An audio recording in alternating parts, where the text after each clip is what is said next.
Ya, baik. Assalamualaikum warahmatullahi wabarakatuh. Sebelumnya, izinkan saya untuk memperkenalkan diri. Nama saya Safira Sabila dengan NIM Mahir 267 dari kelas H.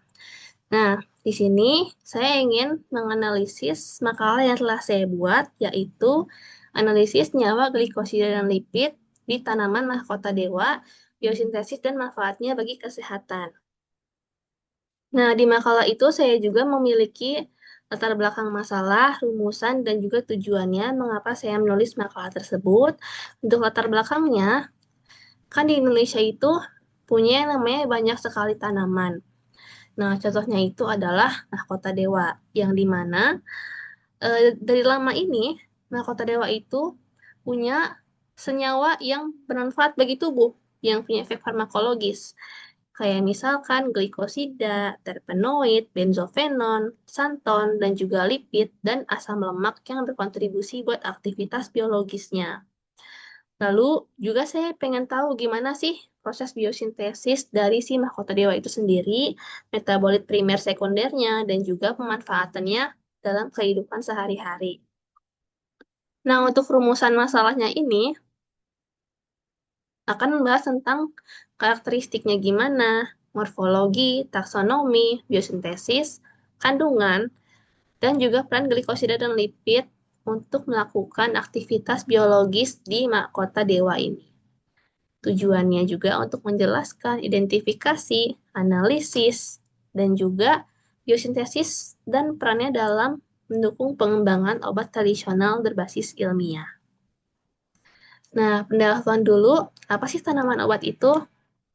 Nah, tanaman obat itu adalah tumbuhan yang mengandung senyawa alami yang dimanfaatkan untuk tubuh. Yang biasanya itu dimanfaatnya berupa buah, daun, biji, ataupun batang dan akar. Yang dimana ini punya berbagai efek untuk menyembuhkan beberapa penyakit. Nah, ini konsep dasarnya di metabolit primer dan metabolit sekunder. Sebenarnya, mereka berdua ini tuh sangat-sangat saling membutuhkan.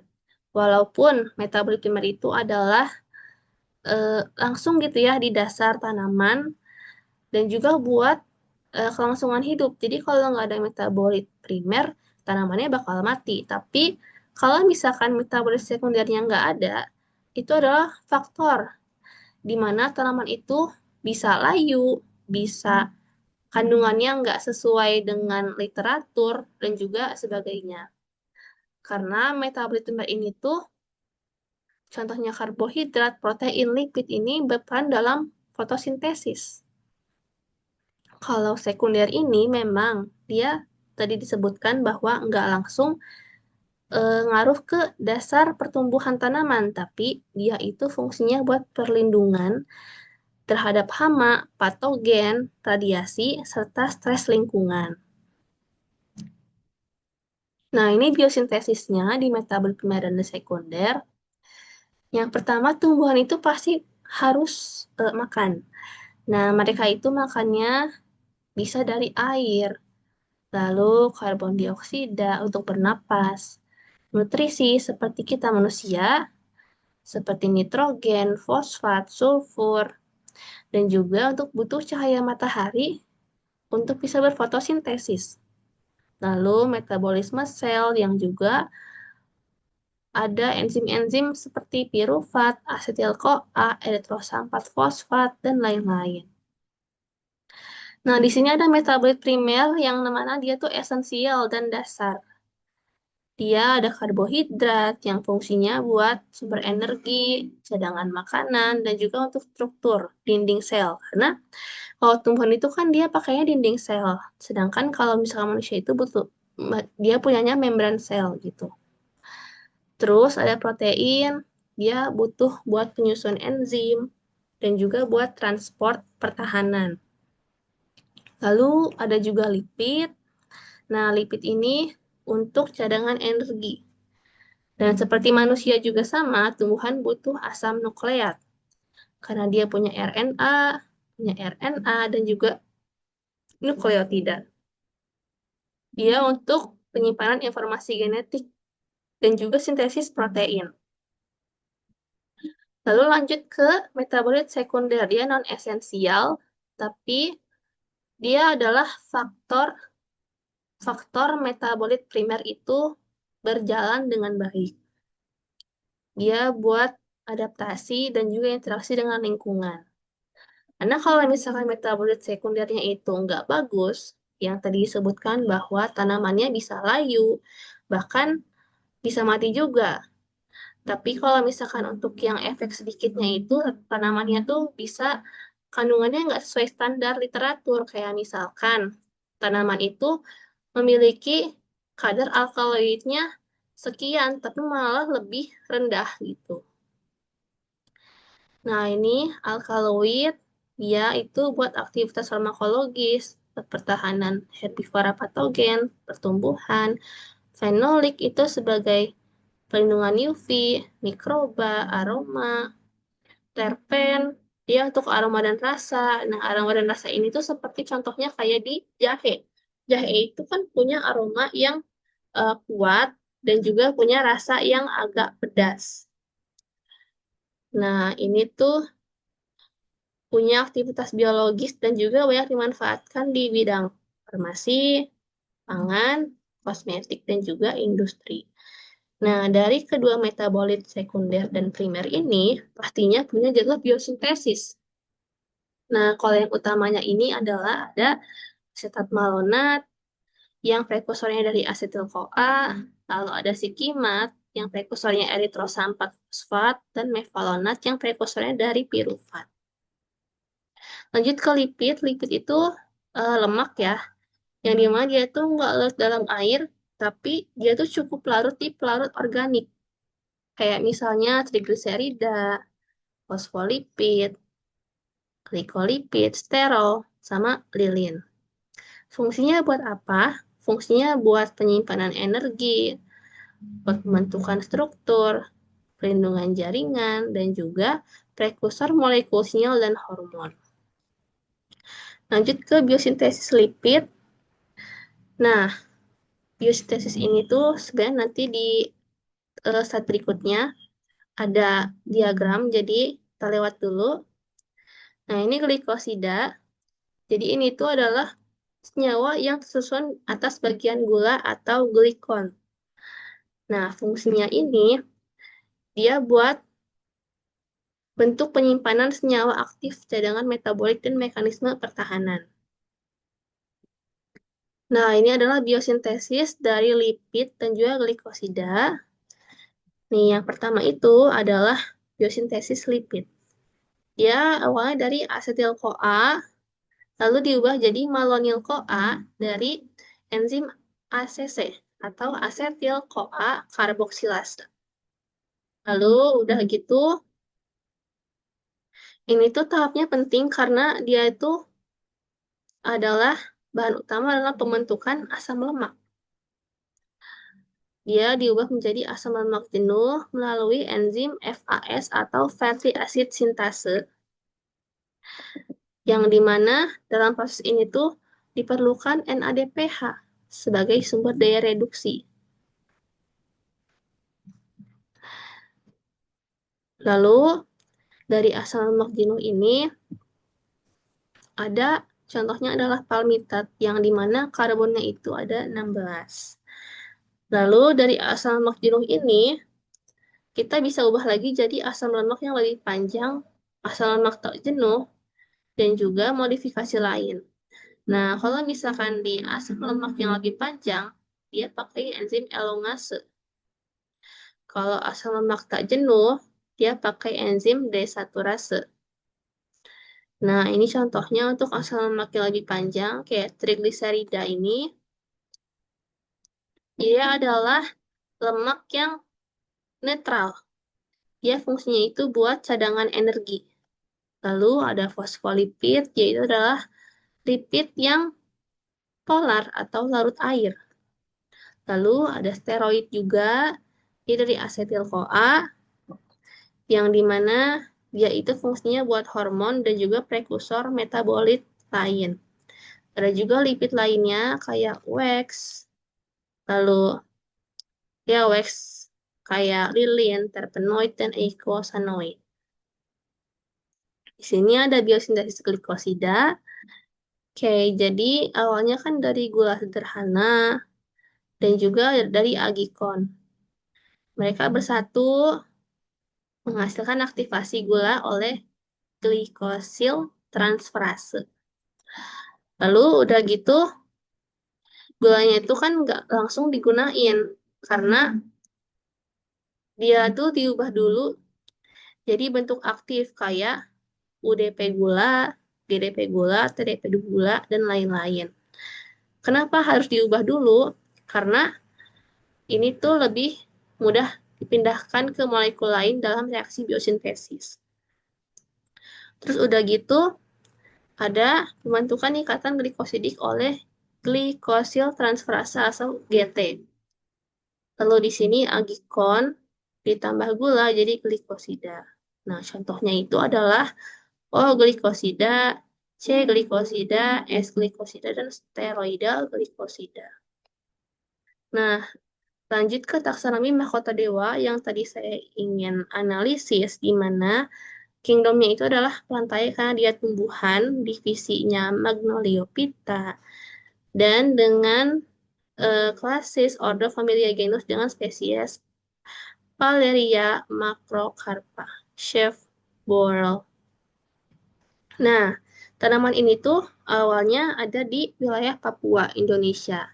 Dan juga secara alami itu dia tumbuh di daerah tropis, di mana dia itu bisa tumbuh dari 10 hingga 1.200 meter di atas ketinggian laut. Nah, ini untuk morfologinya, ada buahnya. Buahnya ini tuh kalau masih muda, dia warna hijau muda. Tapi kalau tua, dia warnanya merah.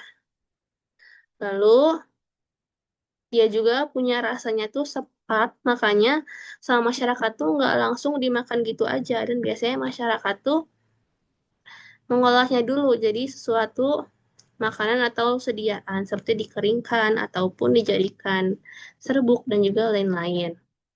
Lalu ini adalah bunganya. Nah, bunganya ini tuh 4 cabang. Warnanya bisa putih, hijau, kuning kehijauan ataupun bisa merah marun dengan dia itu tumbuh di ketiak daun. Nah, daunnya ini dia bentuknya itu menyirip, warnanya hijau dan juga mengkilap. Lalu untuk batangnya sendiri, dia adalah berasal dari akar tunggang. Dia berwarna coklat dan juga berkayu. Nah, untuk lipid dan glikosida dalam mahkota dewa itu ada apa aja?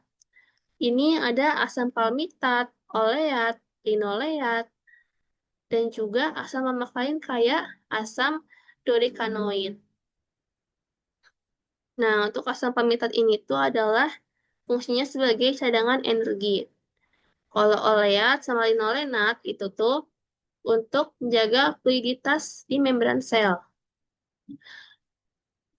Lalu untuk glikosidanya sendiri itu ada palerin, makroside A, dan juga flavonoid glikosida dan benzofenon glikosida. Dengan palerin ini tuh fungsinya untuk aktivitas biologis. Contohnya buat antioksidan sama juga anti diabetes. Nah, kalau flavonoid itu perannya itu untuk menangkal radikal bebas. Kalau benzofenon, dia fungsinya buat sitotoksik dan juga antiinflamasi. Nah, ini biosintesis lipid dalam mahkota dewa, kurang lebih nggak jauh beda dari biosintesis yang umum tadi. Dan ini juga sama tidak jauh beda dengan yang tadi umum. Nah, untuk aktivitas biologi dan manfaatnya di mahkota dewa. Nah, jadi kan mahkota dewa itu memang punya banyak manfaat. Salah satunya itu adalah antioksidan, yaitu bisa untuk menangkap radikal bebas dan juga melindungi sel dari kerusakan oksidatif. Lalu ada untuk anti diabetes yang dimana dia itu bisa menurunkan kadar gula darah dan juga meningkatkan sensitivitas insulin. Lalu bisa untuk jadi anti-inflamasi yang dimana dia itu bisa menghambat mediator inflamasi dan juga mengurangi nyeri pembengkakan Lalu potensi anti kanker, dia juga untuk pertumbuhan sel kanker dan juga memicu apoptosis atau kematian sel yang abnormal. Nah, ini adalah analisis dan pengembangan mahkota dewa, yang dimana di sini ada beberapa produk, karena mahkota dewa tadi sendiri itu pahit, jadi dibuat beberapa sediaan. Di sini ada jamu pegalinu, di sini adalah biji yang dikeringkan, jadi bisa untuk ditanam nantinya. Di sini ada sirup mahkota dewa, di sini ada jamu serbuk, di sini ada teh mahkota dewa. Jadi mahkota dewanya itu buahnya dikeringkan dulu seperti ini. Yang dimana itu bisa diseduh dan juga punya beberapa manfaat. Seperti yang terada di sini, ada DB, kanker, liver, hipertensi, stroke jantung, kencing manis, dan lain-lain. Nah, untuk analisis pengembangan mahkota dewanya ini, memang kita itu perlu teliti. Karena emang ada alat-alat yang digunakan dalam analisis fitokimia, kayak KLT, HPLC, UV-Vis, dan juga spektrofotometri massa. Terus juga ekstraksi itu memang krusial, karena emang dia tuh harus perhatiin metodenya apa, suhunya gimana, waktunya, dan juga pelarut. Nah, kadang-kadang di beberapa senyawa itu, pelarut memang krusial karena kadang-kadang ada yang larut, ada yang enggak, lalu ada yang memang membawa membawa reaksi dan juga ya senyawanya berubah dan lain-lain gitu ya. Terus kalau untuk pengembangan produknya itu, mahkota dewa itu bisa buat kapsul, teh, tablet, dan juga salep. Tapi dalam analisis ini tuh perlu analisis yang lebih dalam gitu ya, terutama buat farmakologisnya dan juga uji klinis, kajian mekanisme molekulernya juga harus, yang bisa kita menghasilkan fitofarmaka yang berbasis bukti. Nah, ini untuk kesimpulan dan sarannya. Ini buah mahkota dewa. Jadi kesimpulannya itu dari analisis yang telah saya lakukan, di mana mahkota dewa itu adalah salah satu tanaman di Indonesia yang punya banyak manfaat dan memiliki senyawa, lipid, dan juga glikosida. Lalu, mahkota dewa juga bisa untuk manfaat kesehatannya, kayak seperti yang tadi ada anti diabetes, anti kanker, anti inflamasi, dan kita juga harus menganalisis lanjutan untuk manfaat-manfaat yang terdapat dalam buah mahkota dewa ini. Nah, untuk sarannya, karena mahkota dewa ini masih sedikit sediaannya, kita perlu yang namanya penelitian lanjutan, supaya selain glikosida dan lipid yang diketahui senyawanya itu, kita bisa tahu juga ada apa aja sih senyawa lain juga yang terkandung dalam si buah mahkota dewa ini. Dan juga eh, perlu penelitian farmakologis dan juga uji klinisnya untuk membantu pengembangan mahkota dewa menjadi produk fitofarmaka yang berbasis bukti ilmiah. Ya baik, cukup sekian dari presentasi yang telah saya buat. Mohon maafnya, kurang lebihnya mohon dimaafkan. Wassalamualaikum warahmatullahi wabarakatuh.